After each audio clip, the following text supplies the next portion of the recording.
3 in the morning, I twist the key in the front door lock.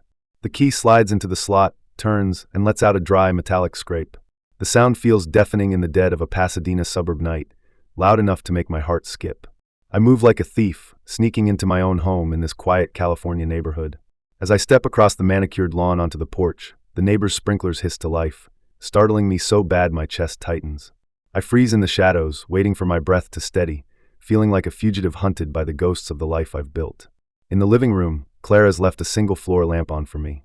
Its soft orange glow warms a small patch of the room, illuminating a pair of her Ugg slippers neatly lined up by the door, toes touching, next to a tidy stack of yesterday's mail on the little Pottery Barn console table we picked out together.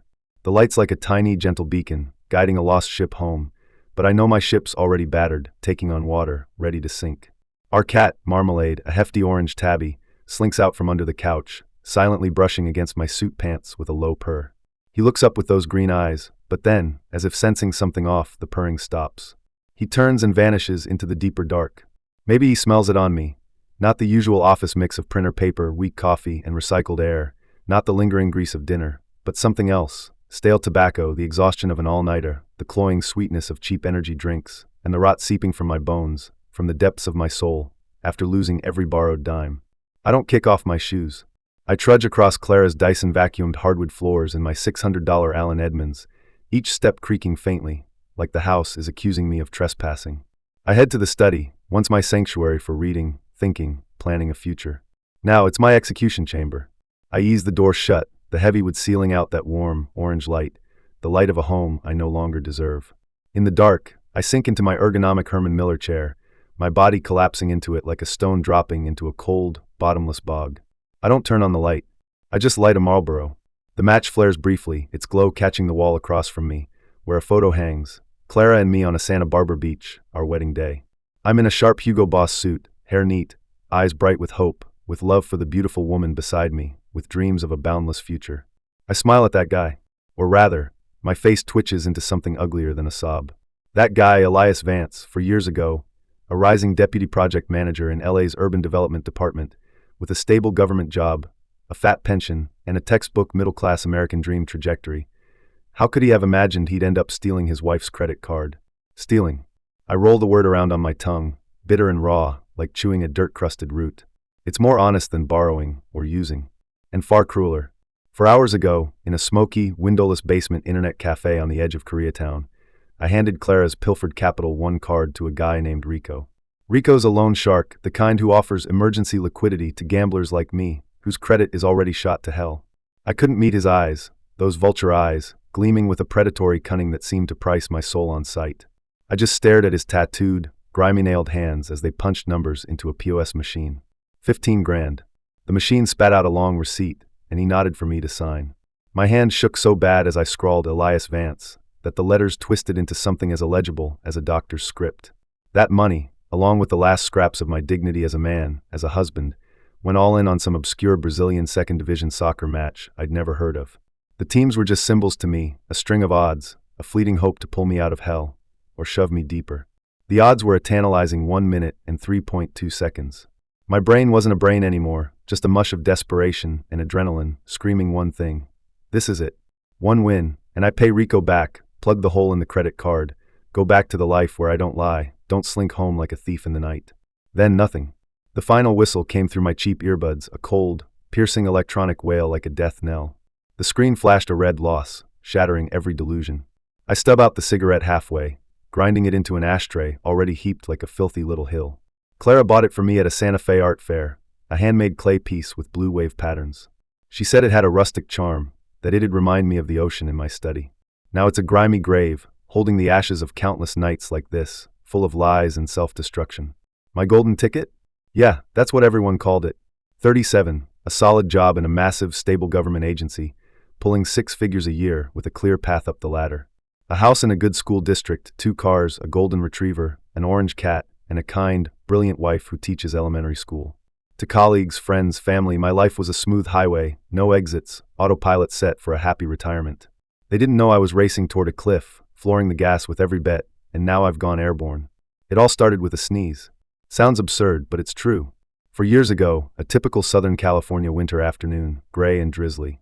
I had a cold, left the office early, ditched the cold glass government tower downtown. Clara was at a parent-teacher conference, so I was alone, slurping instant ramen in front of my iMac. Bored, I clicked onto ESPN for scores. A pop-up flashed, gaudy, spinning roulette wheels, coins flying, slot machine jingles. Bold, blinking text. New users get $188 free to play, no risk. Feel the thrill of victory. I was about to close it when my nose tickled, and I sneezed hard. Maybe it was the cold, the meds, a split-second brain glitch. I clicked through, signed up with a throwaway email and number. The site looked legit, logos of major sports leagues, slicker than most sports news pages. That $188 free bet, I tossed it on an NBA game, Lakers versus Kings, just because I'm a Lakers fan.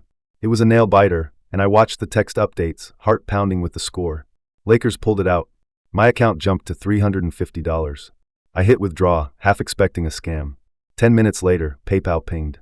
The money was real. That buzz wasn't like a paycheck or a bonus. It was dirty, unearned, electrifying. Like sneaking out of school as a kid, blowing lunch money on a Slurpee, sweet with the thrill of breaking rules. I thought it was a one-off, a lucky fluke. I even used the cash to buy Clara a rare book she'd wanted. But that door to the abyss, once cracked open by desire, doesn't close. At first, it was just a few bucks. Win, and I'd treat Clara to a nice dinner at our favorite Italian spot. Lose, and it was no worse than a lottery ticket. I set a rule, $50 a day max. That lasted 2 weeks. Soon, $50 became hundreds. Then nothing under $1,000 even got my pulse going. Wins and losses felt like arcade tokens. The lies started, as they do for every gambler, a blood oath to hell. They snowballed until I couldn't tell truth from fiction. I told Clara the office was chipping in for a retiring colleague's gift. I told friends my dad's Arizona house needed roof repairs. I told my parents we were investing, needed cash flow. Bit by bit, like ants carrying crumbs, I funneled our savings into a bottomless digital pit. Every transfer hurt, but a devil in my head whispered, "Next bet, you'll win it all back, with interest." I remember the first time I felt real, bone-deep fear. A Sunday night, NFL season in full swing. I was hooked, betting across multiple sites, chasing a foolproof hedging strategy. A string of upsets, a fumbled pass, a missed field goal tanked my plan. In one afternoon, I lost 60 grand. That was our kitchen and backyard remodel fund, money Clara had sketched plans for, money we'd spent weeks excitedly discussing. I didn't sleep that night, staring at the living room ceiling, the world spinning, my stomach leaden. At dawn, Clara found me on the couch, still in yesterday's clothes, eyes bloodshot. She touched my forehead, asked if I was sick. "Just a bad dream," I said. She brought me warm water, sat beside me, held my hand. Her hands are always so warm. "Elias, are you stressed from work?" "We're good, you know. We don't need to chase big money, or keep up with anyone. If you hate your job, we can figure it out. Less pay is fine, as long as you're happy." Her words were a gentle knife, slicing through my facade. I nearly broke, nearly spilled it all, how the 60 grand was gone, how I was an addict beyond saving. But shame choked me. How could I admit I'd bet our dreams on athletes I couldn't even name? I mumbled about work drama, a project gone wrong. I drank the water. It slid down my throat, warm but useless against the cold in my heart, or the fire in my brain screaming to chase the loss. From that day, I wasn't the honest, dependable Elias anymore. I was a liar in a mask, acting for Clara, my colleagues, my parents, myself. $1,270,000. I've tallied it on sleepless nights, punching numbers into my phone's calculator, each some a death sentence. 35 grand from our savings. From pawning my BMW. 25 from a home equity loan, forged with Clara's signature, making me feel like a lowlife crook. 22 from maxed out credit cards. 40 plus from predatory lenders like Rico, with interest piling up like an avalanche. That number is a cold, crushing mountain, smothering my pride, my future, everything. My life, once a morning cup of fragrant Blue Mountain coffee, is now a cold, sour, undrinkable dreg from yesterday's pot. The study door opens silently. It's Clara, in the silk pajamas we bought on our Hawaii trip, standing in the doorway, no light on. In the dark, I can't see her face, just the familiar outline I swore before God to protect forever. "Why aren't you asleep?" Her voice is soft, as if afraid to disturb the fragile peace left in this house. I open my mouth, but my throat's stuffed with shame and fear, not a sound comes out. My mind's blank, every lie and excuse useless. She steps in, light as marmalade, silent on the carpet. She doesn't look at me, doesn't ask where I've been or why I'm home so late. Her eyes land on the desk, and she picks up the ashtray, overflowing with the stench of tobacco. She holds it like it weighs a ton, like it's not ash, but every hope and trust I've squandered these past years. "Elias," she says, her voice heavy with a heartbreak I've never heard, hoarse and tired, "I washed this ashtray yesterday morning." My world goes silent. No roaring sports announcers, no flashing odds, no relentless debt collection calls. Time stops. Just her quiet, devastating words, and the sound of the lie-built empire in my head collapsing. She knows. She's probably known for a while. My perfect lies, my clever cover-ups, were probably as obvious to her as a child's clumsy tricks. She was waiting for me to confess, or for one final straw, like this ashtray stuffed with cigarette butts. Outside, a faint glow creeps over LA's eastern skyline.